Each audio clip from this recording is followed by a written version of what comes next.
We've talked a lot about how it was our desire to make a film that feels more like the early Saw movies, in terms of simplicity on the one hand, where we don't have to worry about convoluted time tricks, but also just to be able to focus on John's character. I don't suppose you can tell me how it looks, can you? Unfortunately, I'm just the technician. And this movie, we set out, the very first document we have written in January 2018, so 5 years ago from where we're sitting here right now. It was called Saw 9, John Kramer. After Jigsaw, we were working on a script, which was this story. And Chris Rock came to us and he said, I love your Saw movies.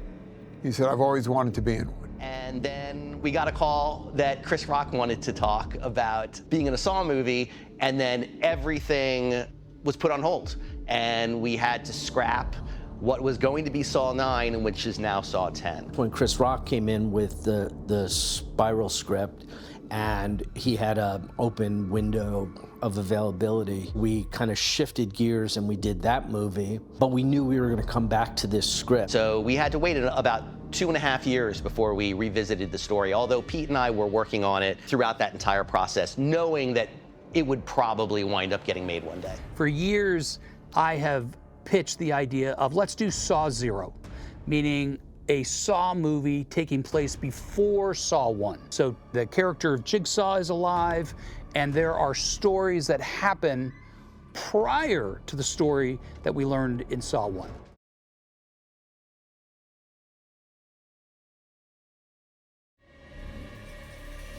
You know, we made the first Saw film almost 20 years ago.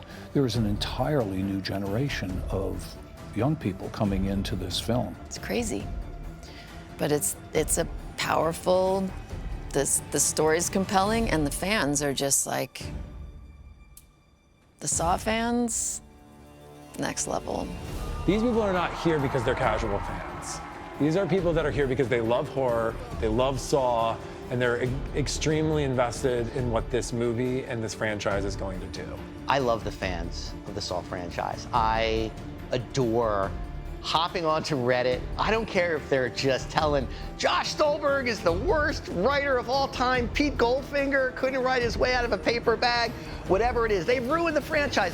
I love it because I am the fan also on those websites in order to learn and engage and meet these crazy freaking people. The Saw fans are like none other.